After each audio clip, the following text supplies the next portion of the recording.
ভিডিওটি ভালো লাগলে আমাদের চ্যানেলটিকে সাবস্ক্রাইব করে আমাদের পাশে থাকা বেল আইকনটি প্রেস হচ্ছে সেখানে গিয়ে চিৎকার করার জন্য সারিয়ার ভাইকে খাম চিহ্নে ভোট দিয়ে পার্লামেন্টে পাঠান আপনাদের কণ্ঠের কথা বলবে বলছে কি হ্যাট্রিক করেছে আবার করবে কিন্তু গতবর্ষটাকে পাঠিয়ে লাভটা কি হচ্ছে আমাদের কত কথা বলেছে পার্লামেন্টে গিয়ে খোঁজ নিয়ে বলুন উনি পার্লামেন্ট টিভি হয় পার্লামেন্টের মধ্যে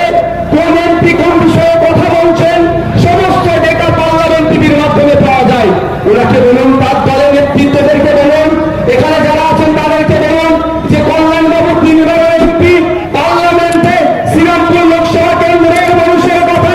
এই জগৎবল্লভপুর বিধানসভার মানুষের কথা শ্রীরামপুরের মানুষের কথা আপনার জাঙ্গিপাড়ার মানুষের কথা ফুলপুরা শরীফের মানুষের কথা কটা কথা পার্লামেন্টে বলেছে তার ভিডিও দেখাতে বলুন দেখবেন পাবেন না কিন্তু অপদার্থটা গিয়ে উপরাষ্ট্রপতিকে গিয়ে মিমিক্রি করছে সেটা কিন্তু দেখা যাবে এই অপদার্থের কাজ নয় আপনাদেরকে জানতে হবে একটা এমপির কাজ কি সর্বপ্রথম এমপির কাজটা আপনাদেরকে জানতে হবে একটা এমপির সর্বপ্রথম কাজ হচ্ছে এই নির্বাচনী ক্ষেত্রের মানুষের কি অভাব অভিযোগ আছে সেগুলোকে নোটিশ করা যেমন অভাব অভিযোগের জন্য বলতে পারি এখানকার স্বাস্থ্য কেন্দ্রের মান তলনিতে চলে গিয়েছে এখান থেকে হেভি ট্রিটমেন্ট নিতে হলে কলকাতায় ছুটে যেতে হয় এখানকার স্বাস্থ্য কেন্দ্রের মান উন্নয়ন করতে হবে এটা পার্লামেন্টে বলা এখানকার যোগাযোগ ব্যবস্থা ঠিক মতো নয় সেই যোগাযোগ ব্যবস্থা উন্নত করার জন্য পার্লামেন্টে বলতে হবে ফুলপুরা শরীফ কেন্দ্রের মানচিত্র নেওয়ার জন্য 3টে রুট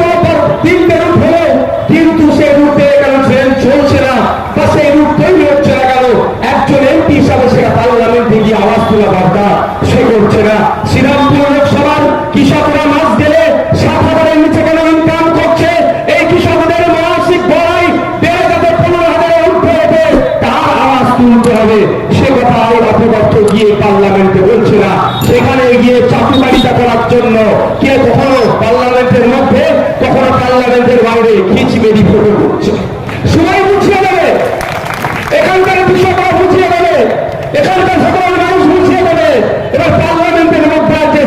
ফটো তুলতে হবে না পার্লামেন্টের বাইরে বসে থাকবে আর পার্লামেন্টে গিয়ে আমাদের শাহরিয়ার মল্লিক ভাই জনগণের কণ্ঠ জনগণের কথা বলবে আপনাদের ভাবুন কৃষক বন্ধুরা এখানে যারা কৃষক বন্ধুরা আছে ডিএলএর আছে আজকে আমাদের শ্রম চুরি হচ্ছে আমাদেরকে বেশি খাটতে হচ্ছে আমরা আমাদের ন্যূনতম মজুরি পাচ্ছি না এই ন্যূনতম মজুরির যাতে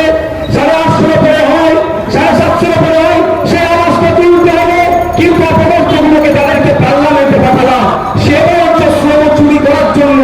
এই কৃষকদের বিরুদ্ধে বা শ্রমজীবী মানুষের বিরুদ্ধে যে বিলগুলো আসছে দখলে তাদেরকে সহযোগিতা করছে এরা ভাই দেখিয়ে